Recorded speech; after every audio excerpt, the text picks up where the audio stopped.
So yeah, thank you very much. So yeah, we've got a long title, like utilizing containers for a multi-language learning environment. So the short version of what I'm actually going to be talking about is like using Docker as a security sandbox. But the underlying theme through all of this is going to be like Docker is not only a service that lets you lift and shift web services. It's not just this kind of stateless container that lets you kind of have instances easily in load balancers. It can actually facilitate whole business functionality. So like DataCamp as a company, I'll explain what we do in a minute, is built upon this technology, and without it, we struggle to exist, and we'll look into that later. So yeah, we're going to go who DataCamp are, promise it won't be a sales pitch, like what we're using Docker for and why, and then like how the business is built upon that. And then we'll get into a few kind of more technical details around like how we lock down that security sandbox. It's a nice follow-on to like say the first session this morning in this room if you made it. But Mike from Red Hat talked about the difference between say containers and virtualization and like the security that you need for containers. So this is basically taking all of his good practices, implementing them, and then smashing them to pieces as we give users shell straight into one of our containers. So yeah. So DataCamp, so online learning platform.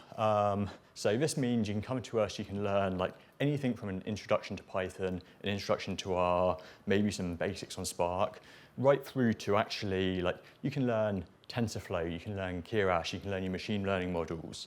So it's quite a breadth of courses. And what it means is like we want users to be able to actually run that functionality, we want them to run that code.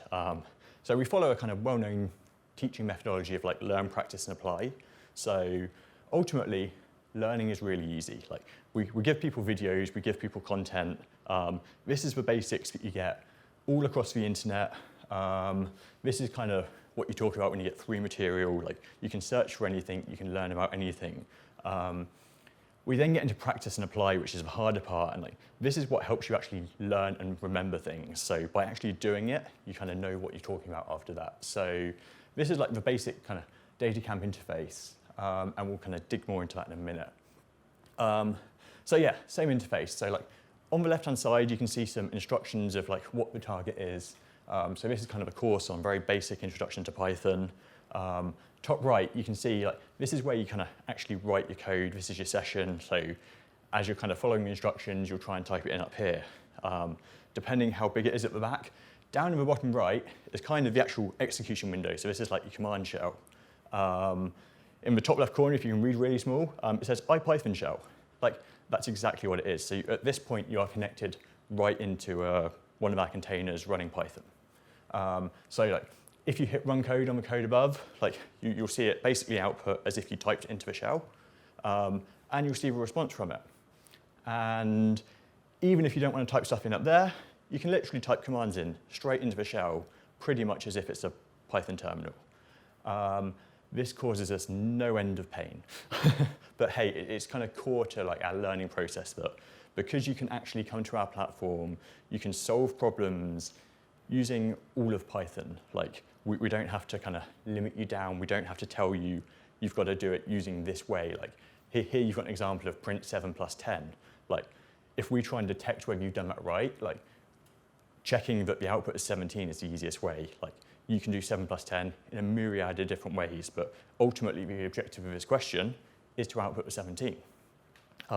So yeah, so by actually running this behind the scenes, we can give it a proper life cycle. Like you can get the full breadth of the language that you're learning. Like you don't just have to complete it in the way that we think you would. So yeah, like this is the more complex bit. So potentially everyone here has already done this concept of like Dockerizing services. So you kind of take an existing service, you go, okay, let's strip the state out somewhere else, let's kind of put the user in this little container.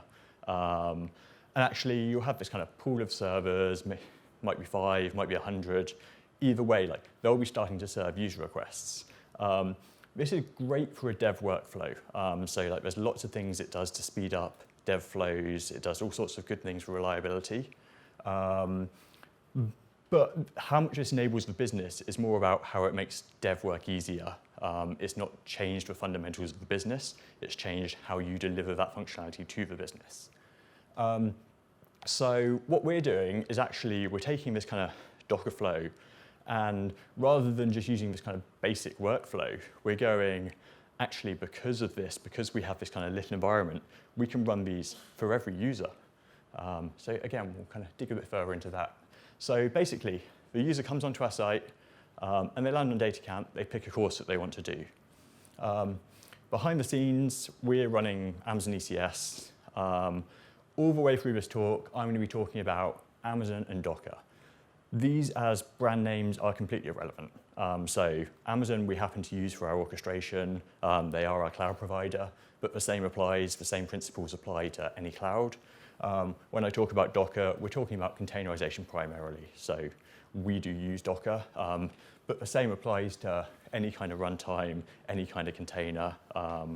Particularly even us, like we're now looking at the new, say, cryo execution engine, because it kind of improves on a lot of the Docker issues or around security that we're going to be addressing later. So the user comes to a DataCamp course. Behind the scenes, we hit ECS and go, okay, this user needs a new container. So this user is about to execute code for this course. So this course could be Python, R. We build course-specific images for every course. So there'll be something tailored with the packages you need, with the language you need, and we will bring that up for the user.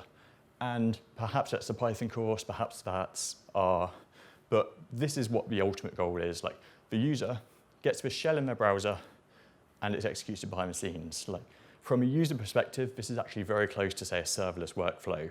And it's like easy to look at this as perhaps we've built a serverless engine. Because like the user just comes to our site, they tap some code in, and they see the result. And yeah, like hopefully it's as simple as that in general. So what would we do if we didn't have Docker? And like this is the kind of big question for us as a company and like how things have gone. Particularly, so I referenced a talk by Mike this morning around full virtualization. Like full virtualization provides you a great security sandbox. But if we wanted to spin up a full server for every user session, that's going to take us at best minutes, maybe tens of minutes. So we couldn't do that within a user clicking on a course going, I'm doing this course now, I'm doing this exercise, I need it available. We'll talk later about kind of how quickly we're doing that, but generally we're aiming for anywhere between like 2 and 4 seconds to get a session up. So we're spinning these containers quite quickly. So yeah, virtualization gives us like good, strong limits, but like it's way heavier on resources as well. Like if we think about spinning up a full virtualization like instance for every user on our site, we're going to need way more money than we currently have. So like containers are a great lightweight solution here. And to do that, we have to make some sacrifices. Other options we have are like emulation. So maybe we could rewrite Python in Node or in JavaScript. Maybe we could pretend we have a kind of fake Python parser. But like the key issue with this is we've destroyed all of our initial methodology if you can solve this any way you want to. Like if we were looking at either of those, like as soon as we require an external library, as soon as we require something else as part of the language, we have to then emulate it. And like we have to ideally build it exactly the same as it is in Python.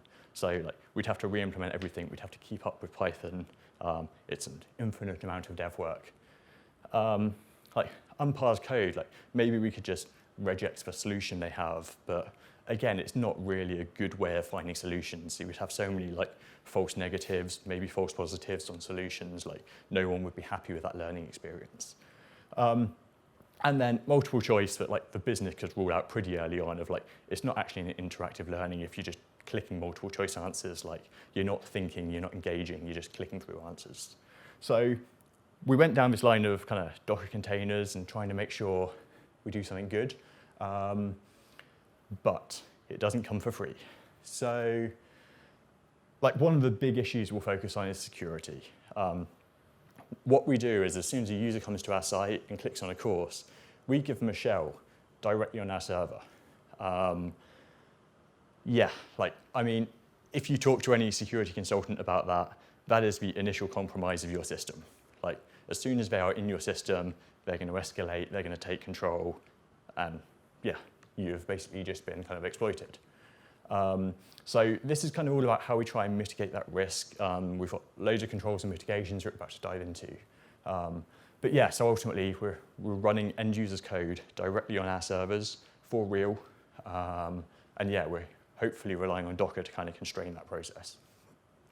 This is what our pen tests often look like. So at the top, you see CVSS 7.5. This is a high issue. This is like, you need to fix this now. And actually, this report is exactly what our business is built on.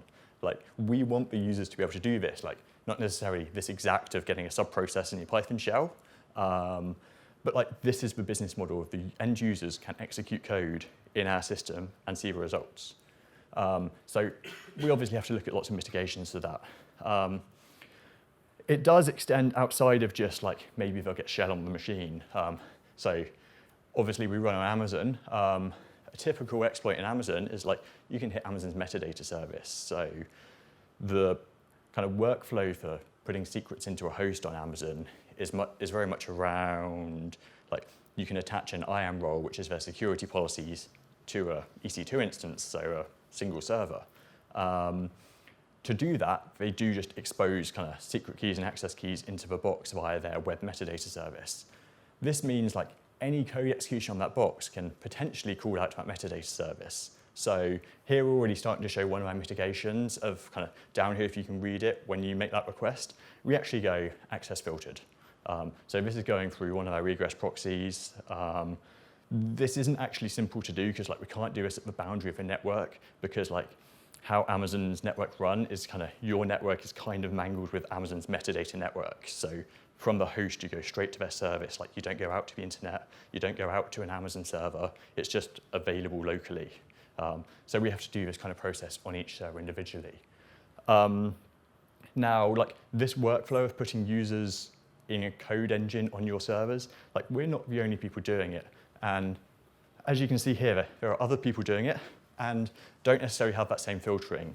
So then at this point, you're talking like, you need to make sure these roles have the least privilege. So as soon as you put a user on your server, you have to be sure that any secrets you expose to that server, the user can't compromise. So even when you're doing your kind of plain Dockerizing of web services, if you expose a S3 star to a server, if you expose kind of full wildcard access to something, any small exploit on that means potentially a user can get to these keys. And that means potentially that user can get whatever access to the Amazon account you've granted to that server. So although like following Amazon's best practices and using IAM roles to apply to boxes, it ticks all of the boxes, it's not necessarily going to save you. So like, make sure you do least privilege as well. This is some of the other fun we get. So we often see lots of very exciting Python reverse shells, all sorts of people trying to get shell in our machines through the web interface. Actually, it's way simpler than that. We offer bash courses too. You don't need to escape Python. You click on a bash course, we'll give you a straight up bash prompt. In this case, you see someone trying to run a crypto miner because, yeah, people.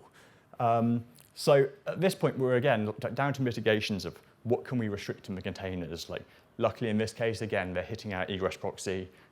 They can't get a connection out to the pool that they're trying to mine to. But like, this is really common. And I presume it's the case for other people. So as far as our view on this, like, we are just trying to make this harder than is worthwhile to do. Like, because of our business model, because of our execution plan, this isn't something we're ever going to actively stop, which is kind of a core issue. So it's like, we do allow people to pull resources into the containers. So we have courses, say, on how to pull network data, like how to make a web request and then parse that data. So like, particularly in this side, this is one of our courses of importing flat files from the web. So for this, we do need legitimate web access. So yeah, so we can lock down a lot of stuff, but ultimately, people are always going to be creative. They're always going to find ways to get new executables into the containers. Like, we follow the whole, like, we've got our trusted base images, we've got trusted packages in them. But at the end of the day, we still put a user in the box, which means the user can do just about anything they want. So yeah, so mitigations we have in place, so particularly tying into like the dev workflow management, lifecycle management, short-lived containers is a massive savior. So when a user comes to our site, they start doing an exercise, they start thinking about what they're doing. Like, what are the chances that that user is going to spend the next 30 days doing that exercise solidly?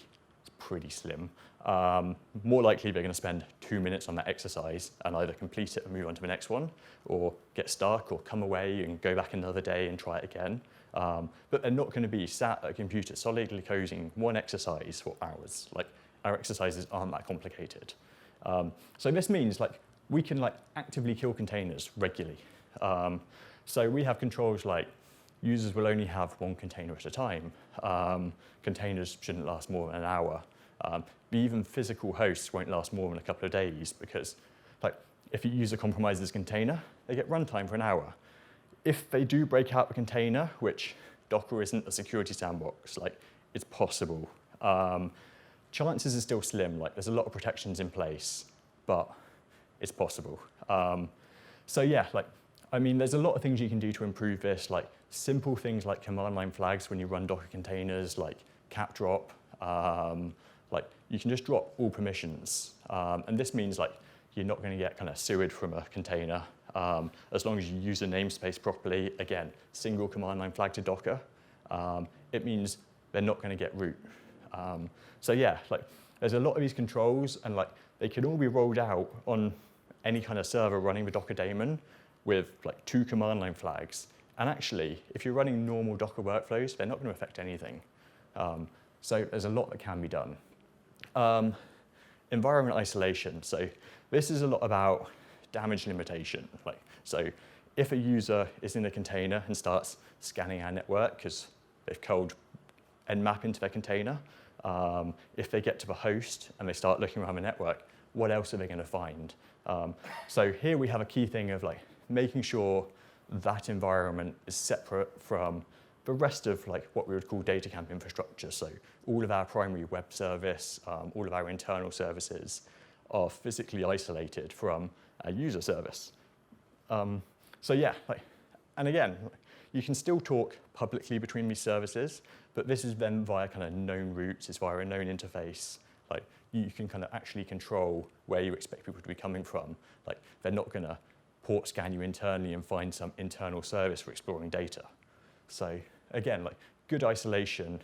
And this doesn't just apply to running user workloads. Like if you have environments that are more likely to be compromised, or if you just have distinct environments, there were talks earlier on teams running different Amazon accounts. Like these are all kind of the same concepts of like the more users are or the more your services are separated from each other, the more they have to talk via those designated official routes. So we now get into some of the container protections. Running your crypto miner in one of our containers, if it has 1/10 of the CPU and you've got to restart it every hour, it's a lot of faff. Like, because we know what we expect to be running in each of these containers, we know what the CPU requirements are for the normal code to be run in that container to execute in a couple of seconds. We know how much memory that's going to need.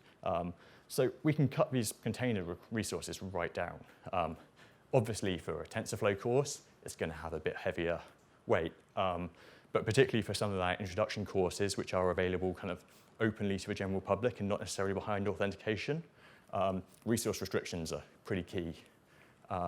Like container lockdown, access restrictions, again, this is back to C groups. So C groups provide you resource restrictions like user namespacing, dropping capabilities in the containers. This is all really key to kind of making sure users aren't going to do like horrible things inside that container, or notably try and not break out of that container. Now, all of these are great, but technically none of them are really security. Like all of these are basically just risk mitigation. At the end of the day, users are going to do horrible things in containers. Like just because anyone can. Like you're always going to kind of test the boundaries of what there is. You're going to test the boundaries of what you can do. So monitoring is really key here. And this is quite extensive monitoring. So this isn't just like, say, CPU load, but this is right down to seeing all the processes running on each server.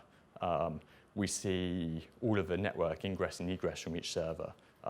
So everything's going through our filters, but like we still see every active connection going out. So we can see if someone dials into a server that looks strange or isn't common. Like we know we'll commonly, say, pull data from GitHub. We won't normally try and send emails. So like some things are simple like that. Some are like strange web requests, and we've got to do, say, SNI inspection and a kind of deep packet inspection to actually figure out where they're going to.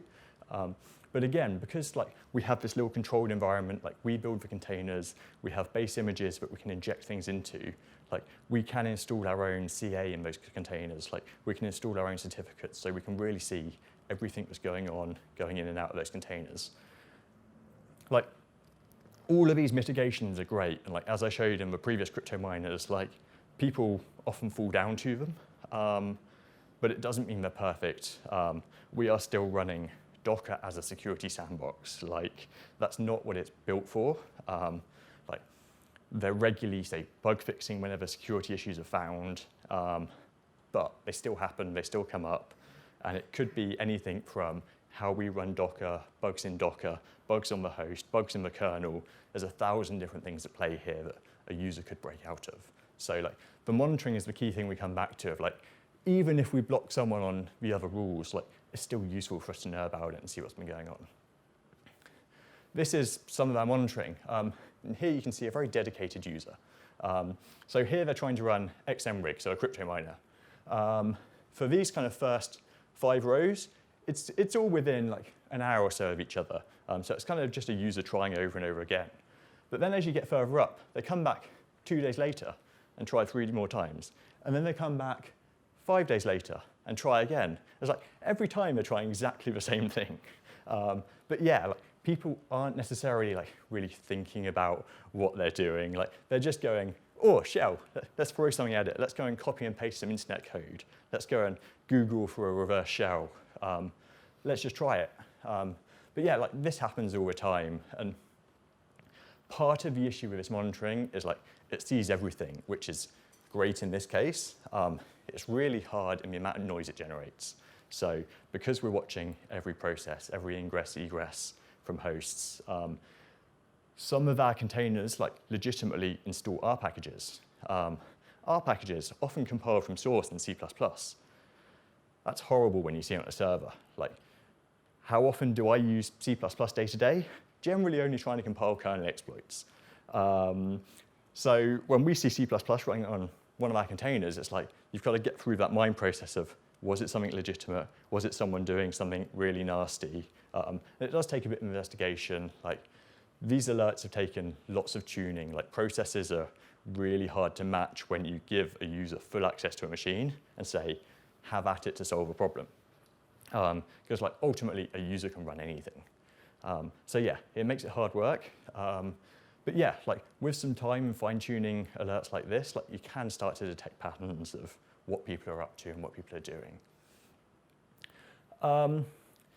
There is a significant amount of just accepting risk. Obviously, as a business, like we are built on this concept that you can learn, practice, and apply.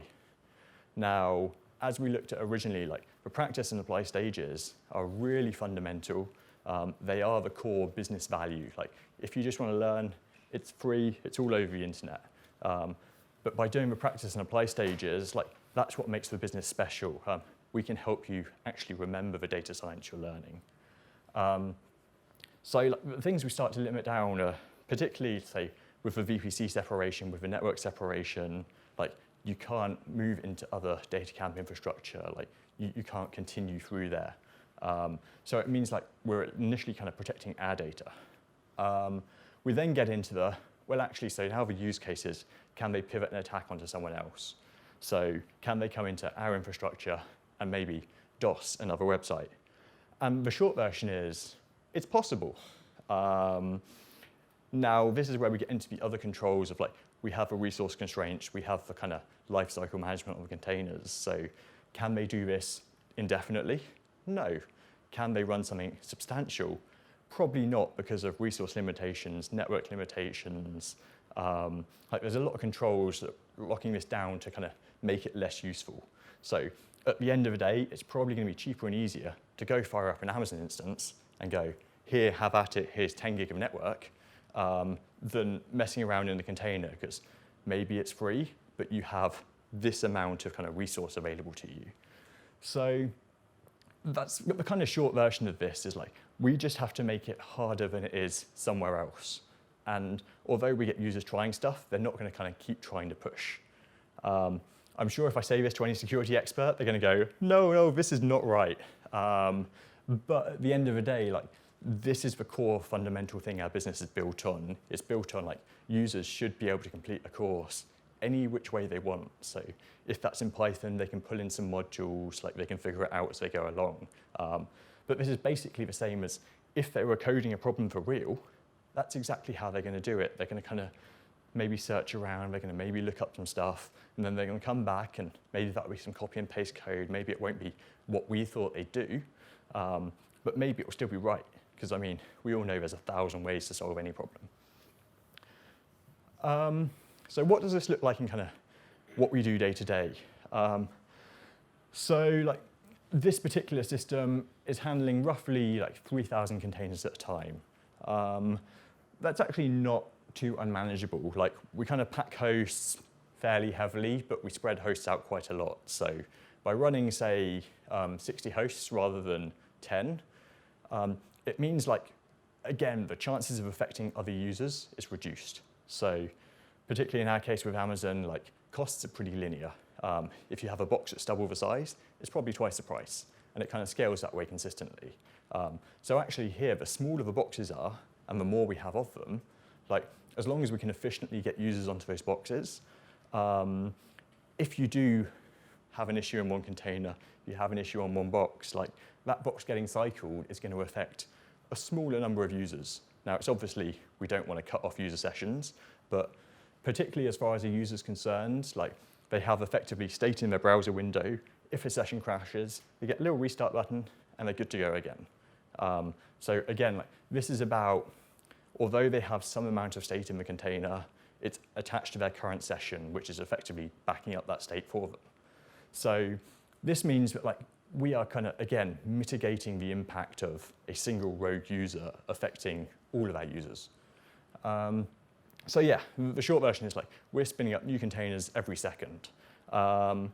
This, again, is kind of hard because we don't want users to be waiting for an image pull. We don't want users to kind of be sat around going, when's this course going to start? Like, everyone's used to it. As soon as you click on a web page, you want to interact with it. So like, here you're seeing like, our average kind of startup times are around 2 seconds. 95% are served within 4 seconds. If you're pulling images, that's basically not achievable. So like in the background, we've got lots of kind of workers ensuring those images are always up to date, always running, and always ready to go.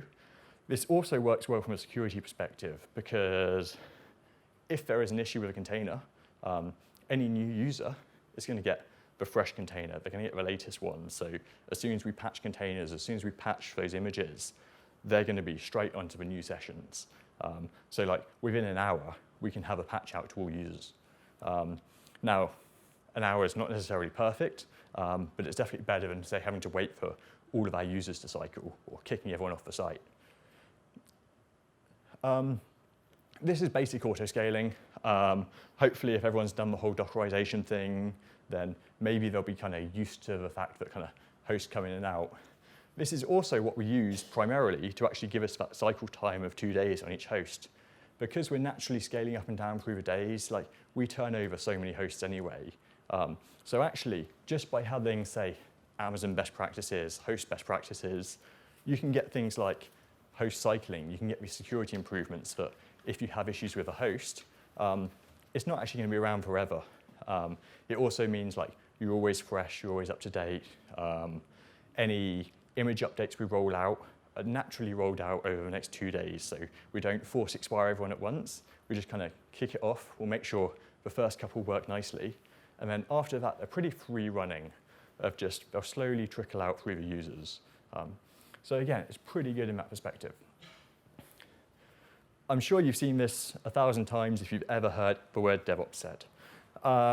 What this kind of means in our context is about how we manage the life cycle of a project. So this isn't something a dev team can deliver in isolation.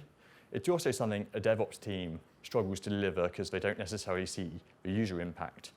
So this is very much about the cross-functional teams we build to work on this. So within DataCamp, we have a squad model. So we have a team obviously focused on delivering the kind of front end of our website to make sure people can learn, people can do what they want. But obviously, behind the scenes, what that service is actually doing is it's doing Docker orchestration. Like, we've just built a whole new orchestrator. So, like, that's equivalent to like ECS or Kubernetes. Like, it's way simpler.